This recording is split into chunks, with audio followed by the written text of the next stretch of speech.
Happy birthday, cuz. Happy birthday. They also seized evidence of the freak-offs.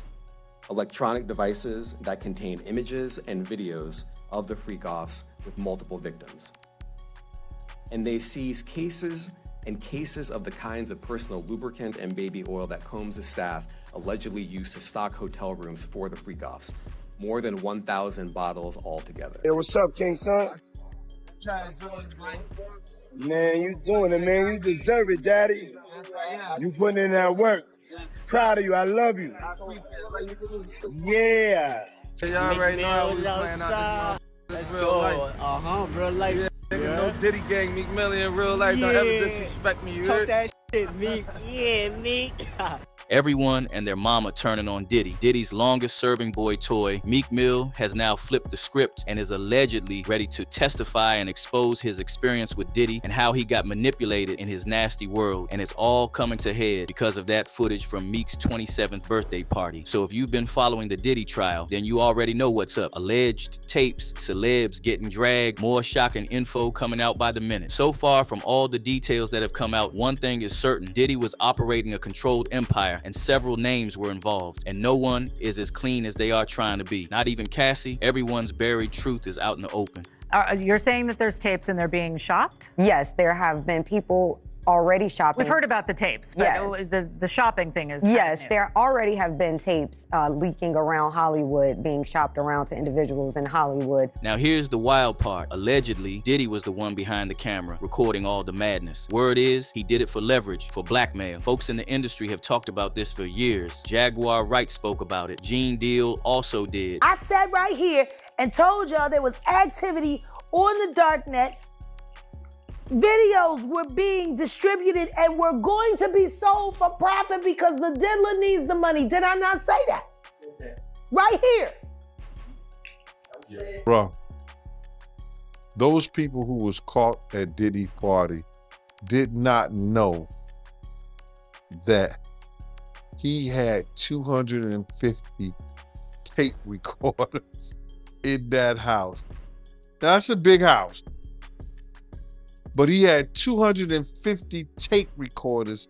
And now with Diddy's trial officially underway, some of those tapes allegedly made it into federal hands, and the feds ain't holding back. They will be playing some of that footage in court, and one of the wild tapes they allegedly showed featured a party thrown by Diddy with Meek Mill right in the middle of it. And now he might be singing in court too, just to clear his name. According to reports, the NDA that Diddy made Meek sign has run its date, and so Meek is not going to be holding back. Allegedly, one of those tapes that Fed has their hands on is from Meek Mill's birthday party, thrown by none other than Diddy himself. You'd think it's just some regular turn up, but nah, this party was straight chaos. Diddy went all out for Meek Mill's 27th birthday, renting out the extravagant Parisian Palace in Las Vegas for $25,000. The event, held 3 days after Meek's actual birthday, also coincided with the Floyd Mayweather versus Marcos Maidana fight, ensuring the night would be packed with A-list guests. He's dressing like, he dressing the same he dressing like Diddy? Hugged up with Diddy?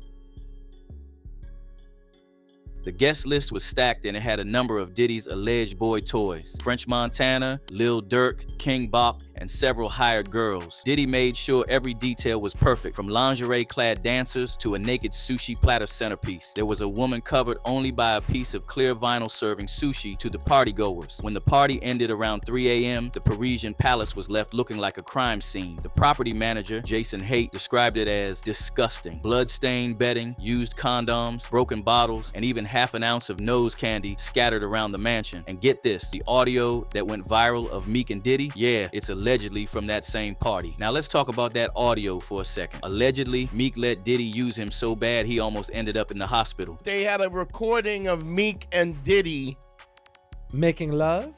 Ew. I don't know if it was love. Okay, you have it? Let's hear it. What? Yo, wait a minute.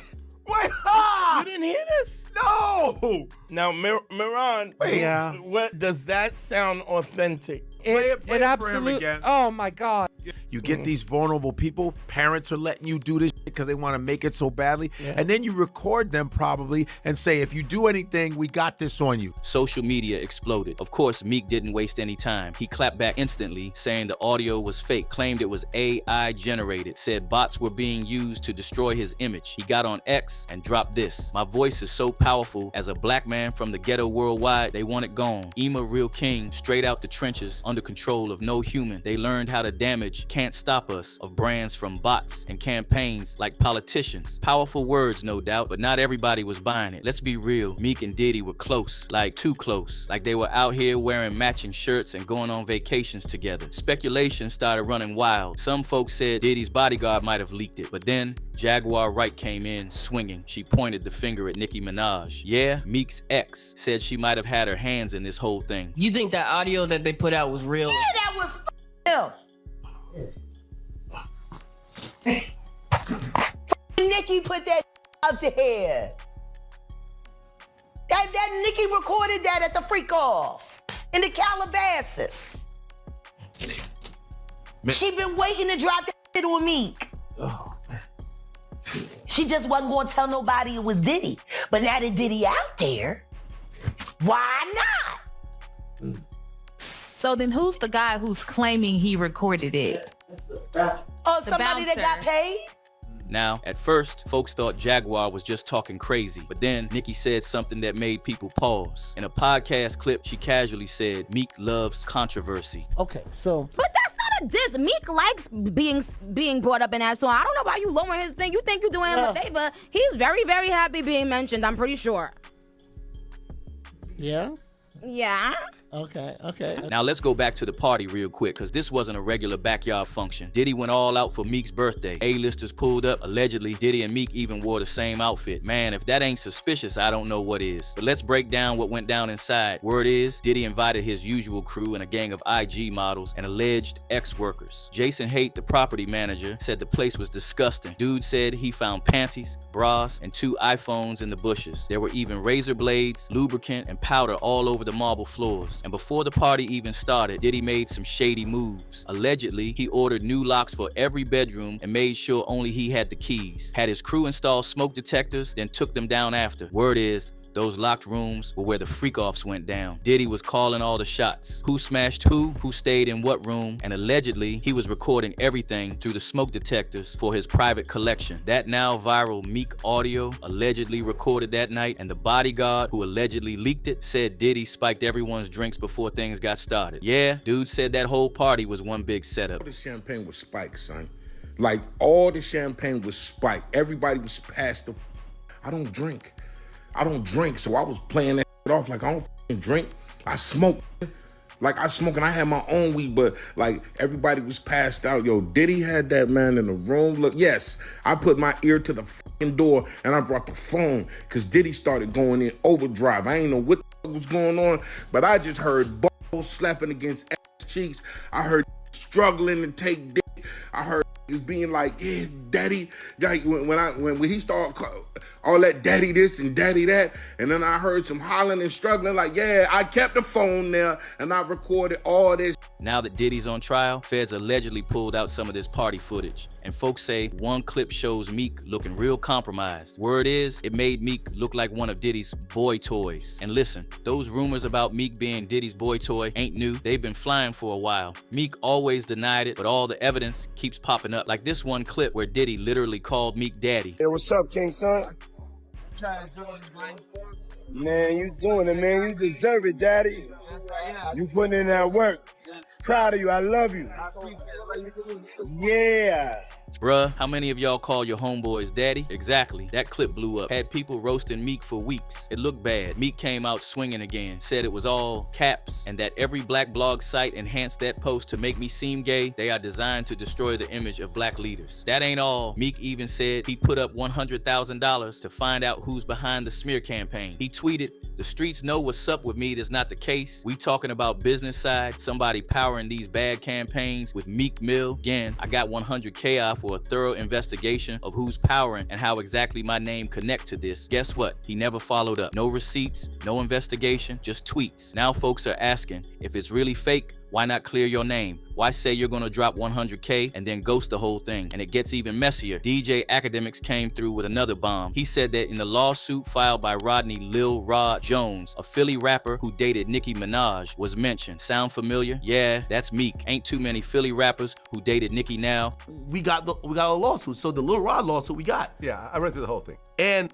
it didn't mention Meek by name, but there was a Said footnote. A Philly rapper who used to redacted date the name. Nicki Minaj. It was like a Jeopardy question. Duh, who Yeah. is that? There can only be one person on the planet. Unless there's a Philly rapper that also dated Nicki that no one knows about, it's obviously Meek Mill. So essentially, I reacted to, like, I literally found out on stream, like, what the f? I'm like, yo, no way Meek Mill was in these freak-offs. Like, that the feds are allegedly leaking this wild party footage. Word on the street is Meek Mill has turned around and ready to talk. After all the audio drama, the alleged boy toy talk, and that freak-off birthday party, it's all coming back to Meek. One user said, sounds like Cheek Mills was a willing participant. Rap is finished after this. Another person added, Diddy used that man on his birthday? I bet Meek Mills hates birthdays now for real. Meek Mill was grown, able, and willing. All them was down for the fame and money. Now that they see they were secretly videotaped and blackmailed, they hollering wolf. Nah, son, you sold yourself for what you thought was fame. All you got was game that turned you into flame. Folks say he's trying to play the victim card now, like he ain't know what was going down at those parties. But the big question is, was Meek Mill a victim in all this, or was he part of the freaky madness from the start? And if the feds got more tapes, who y'all think is next to get exposed? Drop your thoughts in the comments, cause this story's just getting started. And from the looks of it, Diddy's empire might collapse under the same cameras he allegedly used to control everybody